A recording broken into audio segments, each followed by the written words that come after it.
Hey, sports fans, it's Larry Eder. We're on Blog Run. This is our program, Socialing the Distance. We're featuring Alicia Monson. She is a Badger. Yes, so we have to say go Badgers and on Wisconsin and all those kind of things. Are you actually from Wisconsin? Yep, I'm from northern Wisconsin, just across the border from Minneapolis. What town? Amory? Okay. Now, did you compete in track in high school, obviously? Yep, I did all through high school. Small school? Yeah, my cross country team, I think when I came in as a freshman in high school, we had like 15 girls and 15 guys. And then one year, I think my junior year, we might not have even had enough for a full varsity team one year. Okay. So very small school, but I mean, well, I graduated with like 120 people. Yeah. So not terribly small, but pretty small. Yeah. How many times did you make state meet in high school? Not too many, because I didn't get good until my junior year, probably.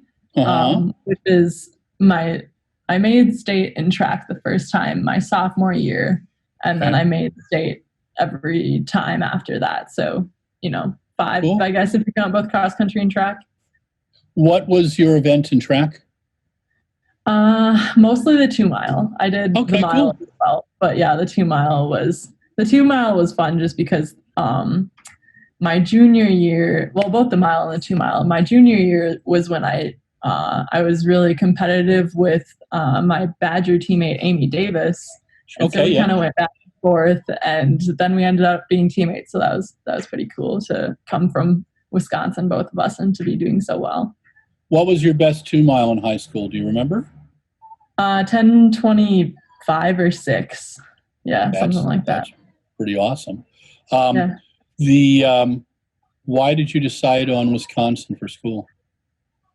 Well, I had taken official visits at Minnesota, Iowa State, and Wisconsin. And I wanted to stay in the Midwest, and also I really liked the Big Ten. Just, since I grew up right in the middle of the battle between Minnesota and Wisconsin. Oh, yeah. Yeah. So, yeah, I ended up, after taking official visits, and growing up in Wisconsin, so it was pretty cool just to meet the coach, and the coach was awesome. I had 2 coaches throughout my college career. We just got a new coach my senior year, but my coach was awesome, and the school academics were awesome, and obviously the athletics have a super rich history of distance. So yeah, it was a pretty ideal situation for me. Who were your coaches at Wisconsin? So my first one was Jill Miller, and she coached me, through my junior year. And then that summer she took a job as head coach at Northwestern, which was great for her. And then next, my senior year, we got Mackenzie Wartenberger. But she came from Utah, but we just call her Coach Mac. So she was great too. She really both of them had very different personalities, but I think they really did a great job of developing the team and making sure to have the right kind of people on the team too. Who was your cross country coach? So they did both cross country and track. So cool. Yeah, Jill did both, and then Mac did both. Yeah. What did you? Which sport did you prefer in college? Did you like cross country in college? Yeah, I would say. I like the fact that you can run so fast on a track, but I think cross country was pretty special just because there's so much more of a team effort, and you always went into it thinking about Big Tens was always the big thing for us because we were always wanting to win that Big Ten title, and the men's team had won so many Big Ten titles that was kind of our goal in college, which this year we came 2 points off of winning the Big Ten title, so we didn't quite get there, but I'm sure they will. Whenever they get to do that again, we'll see what this year looks like for them. What was your major in college? Dietetics, nutrition, and then I did a certificate in business management. So what do you want to do outside of athletics?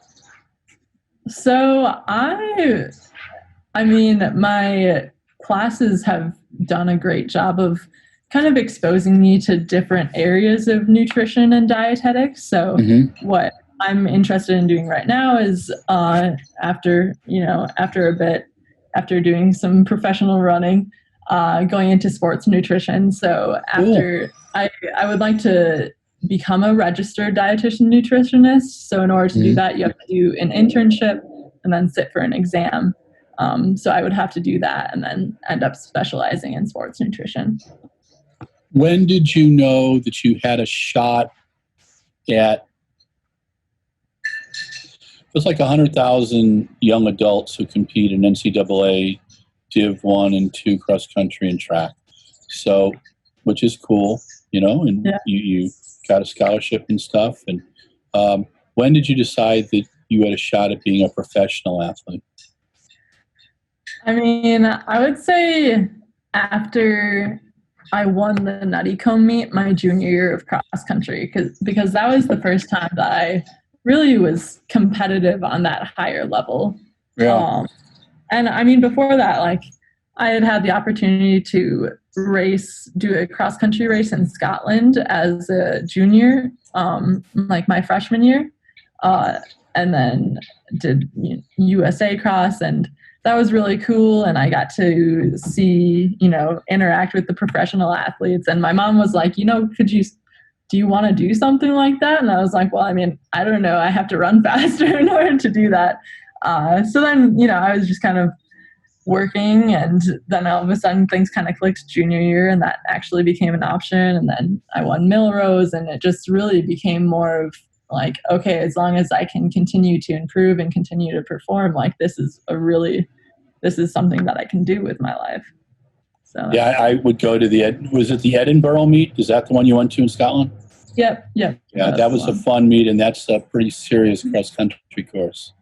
The weather was so costumes and stuff. Oh man, and I love giving Garrett trouble. Garrett Heath, who competed there and did pretty well a few times, but I would go over most years. I'd be the lone American media person, so it was kind of fun. And when you won Millrose, I think people really started to notice you, and tell our readers what it's like to compete in the Armory with everybody screaming. Do you even hear your own thoughts when you're racing? Yeah, I mean, the energy is awesome. Like, and we don't get that right now because COVID meets. It's just the athletes there. So like, you have to make your own energy. But in the Armory, like with it being a 200-meter track, it's just so confined, and there's so many like people are just like leaning over the railings and screaming. And I feel like that atmosphere like makes it easier for you to go faster because, that year they rabbited it really well, and there was really a train. So we were all just like right in next to each other. So that was really awesome. And also like, I kind of just had to, sometimes when I race, I can't think too much just because otherwise I, go off on tangents and don't focus. Yeah. But I would just kind of was like, just stick with it. And obviously it's like really intimidating being a junior in college racing a bunch of pros, but we kind of just went into that race like there's nothing like what's going to happen if I explode. Like I'm just a college kid. They'll be like, oh, whatever. Yeah. But it can go really well. So I just kind of tried to keep focusing on staying attached and just loving every minute of it. And it turned out really well for me. Most of the indoor season, you raced on 200-meter tracks, right? Mm-hmm. Yeah. Did you race at Notre Dame at all on the oversized? Yeah, we did. We always did a DMR there. So that was the time that I always got to go there, which I prefer the 300-meter tracks because they feel almost like you're running on a 400 track. Oh, yeah. The Notre Dame track is super fast, too. That was always... Yeah, it's always... The DMR is fun, too, because it's kind of like how I love cross country. It's like a team thing. Sure. Being in a DMR is kind of like there's nothing else holding you accountable in an individual race, but if you've got a team counting on you, that's, makes you go a little bit faster. What's your favorite distance indoors? I'd say I like the 3K the most. Cool. Just because I'm more of a distance runner, but also like a 5K indoors sometimes just feels a little long, especially when you're on a 200-meter track. Like, yeah, that's a lot. 25 laps is a lot. But yeah, I think the 3K is really fun because it's just almost like a mid-distance race, and it's just really fast. But you can really see people kind of thrive depending on what their racing strategies are. What's your favorite distance outdoors? I mean, right now the 5K, that's really been my thing outdoors, but I am going to be starting 10Ks. I've only done one 10K before, but we're looking at getting into the 10K world, 5K, 10K world. So yeah, I'm really excited to see how I do over that distance, because kind of how my training tends to go is like, as we get into longer races, I just keep getting better. So I'm excited to see how I continue to improve in both the 5K and the 10K this year. You had some fun PBs. Your 4:12:12 at Music City on August 15th, Dathan was ecstatic about. And then you came back and you were in that just amazing. I thought that 5,000 on the Sunset Tour on the 22nd was great. Take us through the 1,500 first. How did you feel in that 1,500? Afterwards, my description of it was I felt like a 5K runner running a 1,500.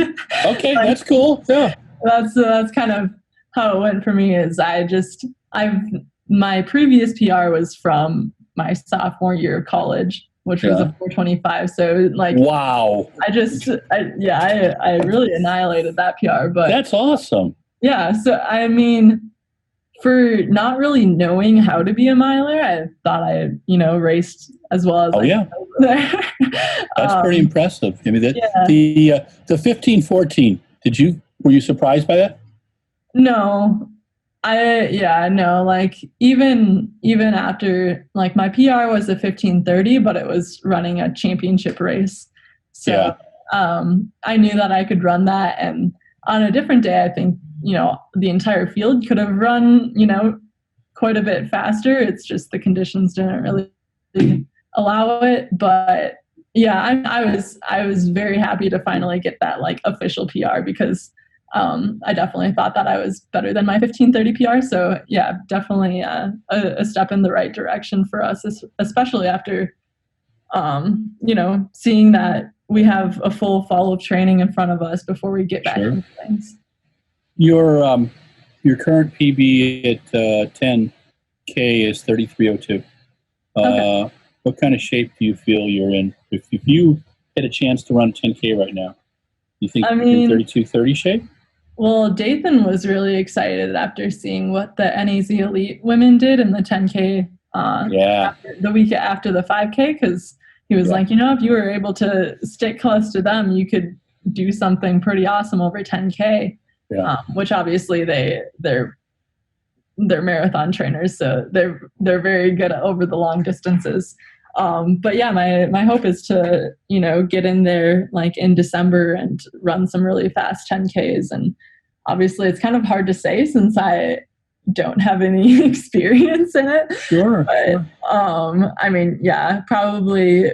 I think the goal is probably to get close to that Olympic standard, which I think is like 31:50 or something like that. But any standard to make it to the trials and whatnot would be great. What's your training been like the last few months?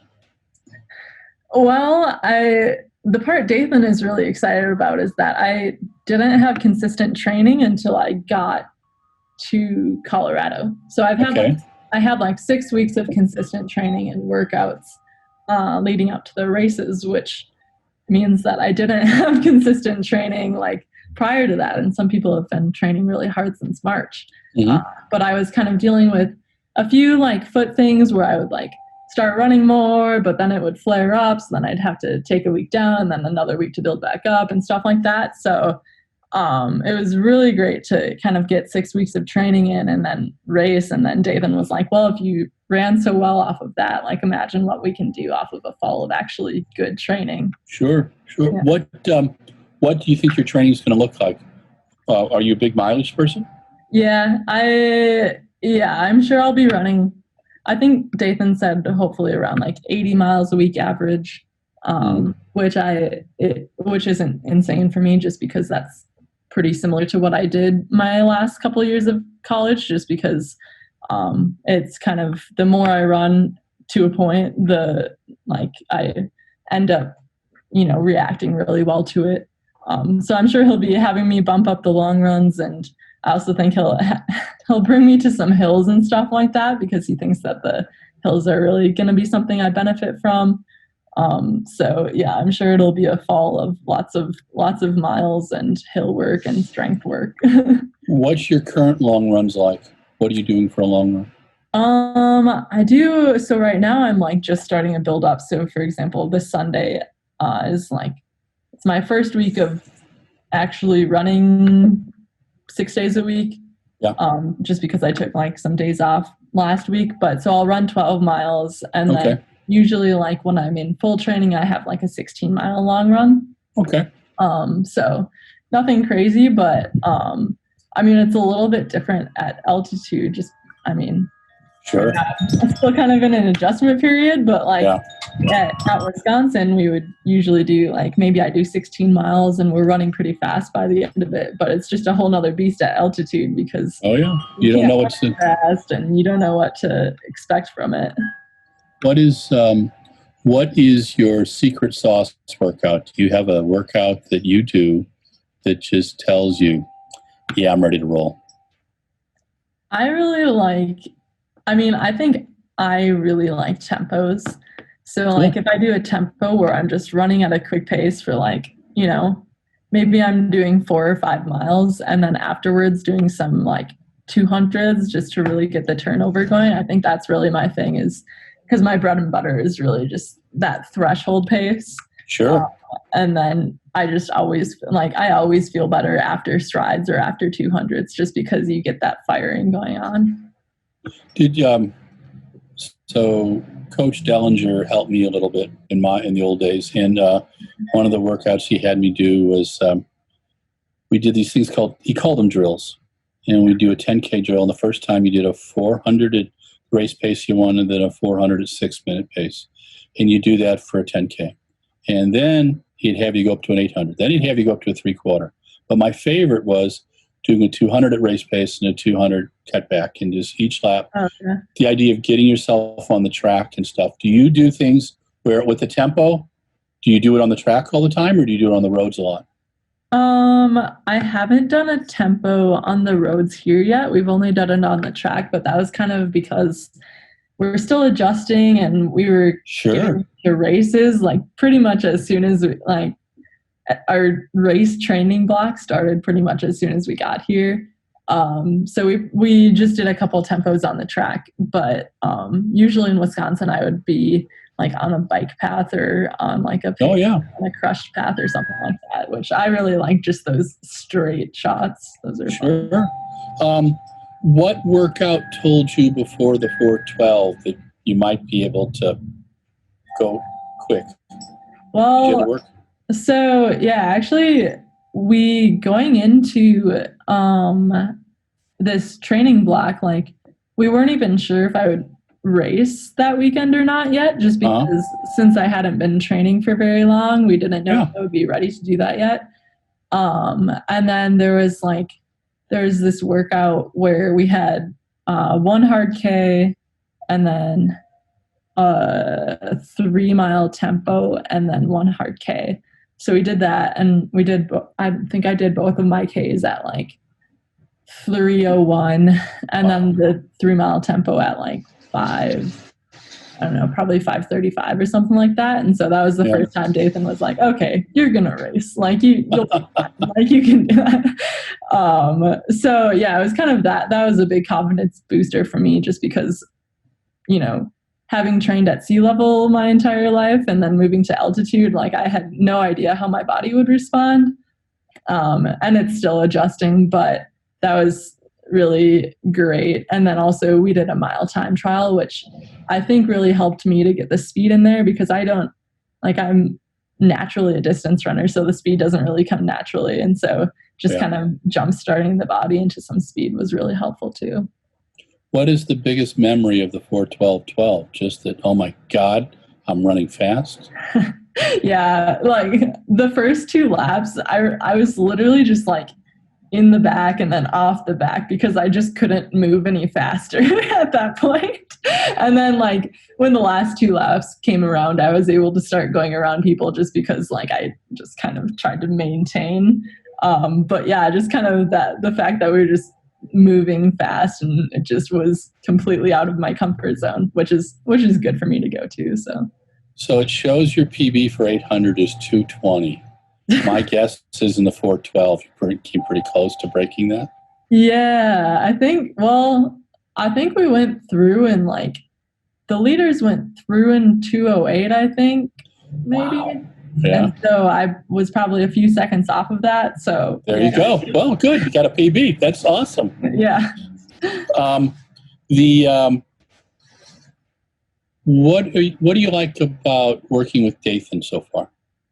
Oh, Dathan's been great. He does a really great job of making everyone feel like they're included and treating everyone like they're like a very unique person, which we are. We've got a lot of personalities on our team. That's cool.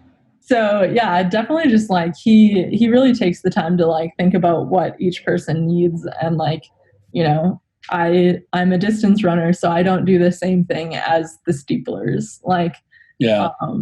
So that's been really cool. And also just that he's so caring. Like once we got into town, even when I was calling him, like before I even went on the team, he was telling us about just what he expects to like happen and how exciting it is, and just like, you know, asking about what I would like in a place to live and stuff like that. And then he can give me pointers on where to go in Boulder and stuff. But cool. Just the fact that he's really cool outside of running as well. Yeah, no, I've known him since he was 15, and I haven't seen him this excited in a long, long time, you know. Awesome. And I did an interview with him a couple weeks ago, and he's just so happy to be coaching, and I just think he's such an optimistic person. So you're very lucky to have someone who's had a breadth of experience too, you know. He was a very good high school athlete, and you know, I watched him run his 5K in 12:56, and I watched him in all his marathons and every one of his Olympic and World Championship things. So, which was kind of fun. But it's nice to see that evolution now to a coach. So you've been part of a college team, and did you work out by yourself most of the time, or did you work out with your teammates most days? How did it go in Wisconsin? Yeah, it was very much a team thing. It kind of evolved throughout my career at Wisconsin, just because when I was a freshman, I was, you know, being dragged along all the time. Sure. And by the time I was a junior, I was kind of leading things. So it kind of evolved. But luckily, I had my teammate, Amy Davis, who was a fifth year last year. She was just a year over me. So I had her the whole time. And she's a really great training partner. And we were really like the ones who always were this core workout group. And some people came, some people went. And then, you know, everyone had different strengths. So our teammate, Alyssa, maybe she drags us through some speed stuff. And then we go grind out some tempos or something like that. So it was, I think both Jill and Mac did a really great job of thinking of kind of making this inner working groups of people working out, just because they know the strengths of different people. And you know, maybe even sometimes we would do like, maybe we're doing Ks while someone else is doing 800, so we can still be together, and then they drop off for 200 or something like that. So what is now you'll be working out with Emily, Alicia, and Leah most days. So are there days when, so you know, you've competed in high school, competed in college.